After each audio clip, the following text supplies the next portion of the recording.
नमस्कार, मी भारती म्हात्रे सिम्पली स्वादिष्टमध्ये तुमचं स्वागत करत आहे. आणि आजची आपली रेसिपी आहे तिळाचे लाडू. मकर संक्रांतीच्या दिवशी प्रत्येक घरात तिळाचे लाडू किंवा तिळाची चिक्की बनवली जाते. चिक्की तर मी तुम्हाला ऑलरेडी दाखवलेली आहे. रेसिपीची लिंक डिस्क्रिप्शन बॉक्समध्ये चेक करा. आणि आज मी तुम्हाला तिळाचे लाडू कसे बनवतात हे दाखवणार आहे. तर वेळ न घालवता पाहूया याची कृती आणि याला लागणारे साहित्य. पण सुरू करायच्या आधी जर तुम्ही माझ्या चॅनलला सबस्क्राईब केलं नसेल तर सबस्क्राईब करा आणि साईडला छोटीशी बेल आयकन आहे ती सुद्धा हिट करा.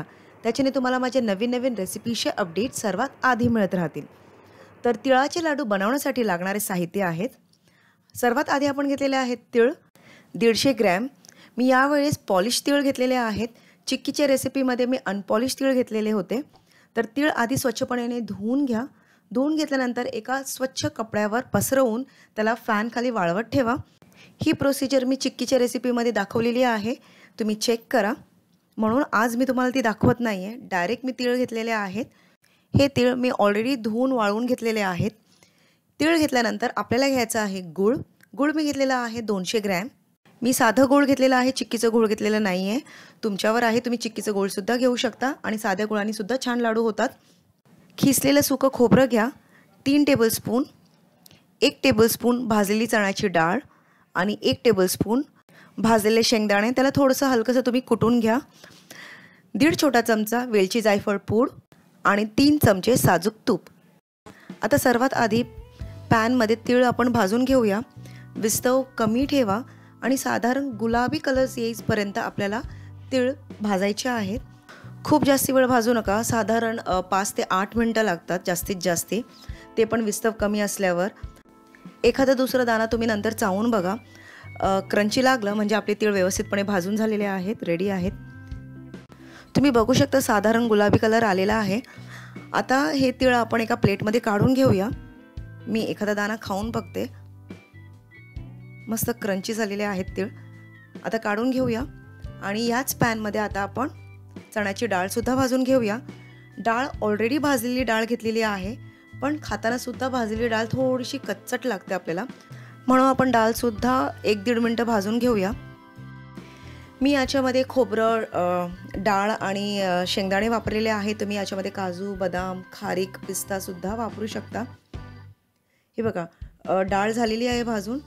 आता आपण ही सुद्धा काढून घेऊया. आता त्याच पॅनमध्ये खोबरं थोडंसं भाजून घेऊया. खोबरं खूप लवकर रोस्ट होतं म्हणून जास्त वेळ ठेवू नका. साधारण 30 सेकंडपर्यंतच ठेवा फक्त, नाहीतर ते करपून जाणार. ऑलरेडी आपण खिसून घेतलेलं आहे खोबरं, हे ते जास्त वेळ लागणार नाही आहे याला. खिसलेल्या खोबऱ्याच्या ऐवजी तुम्ही खोबऱ्याचे बारीक बारीक पीसेस करून सुद्धा ह्याच्यामध्ये घालू शकता.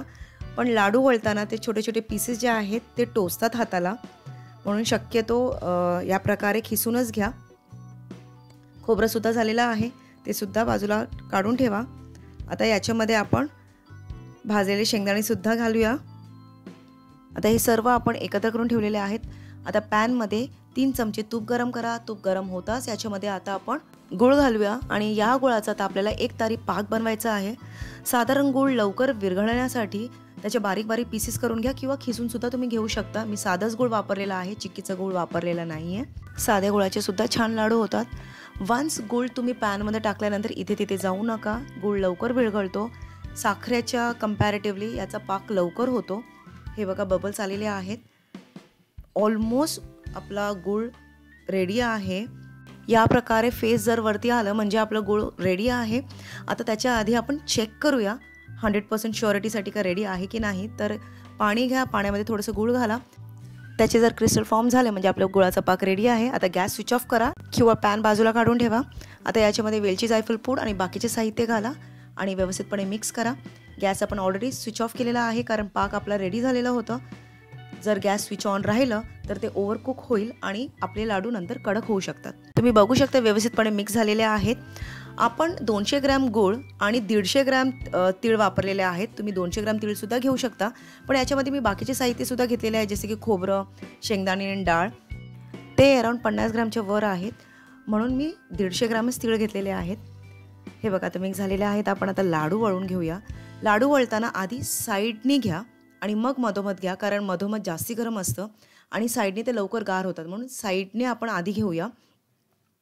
तर लाडू वळायच्या आधी हाताला थोडंसं तूप लावून घ्या आणि लाडू गरम असतानाच वळायचे आहेत, थंड झाल्यावर ते वळता येणार नाही.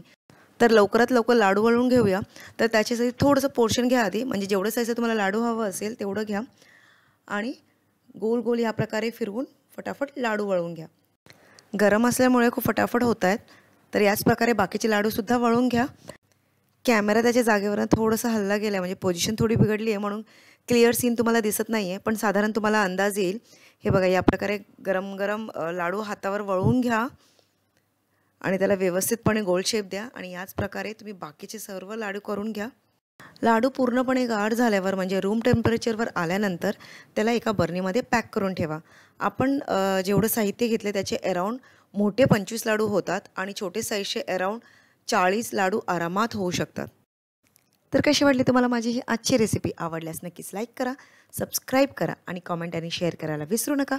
आणि पाहत राहा सिम्पली स्वादिष्ट. आणि हां, इंस्टाग्राम आणि फेसबुकवर पण नक्कीच फॉलो करा. थँक्यू.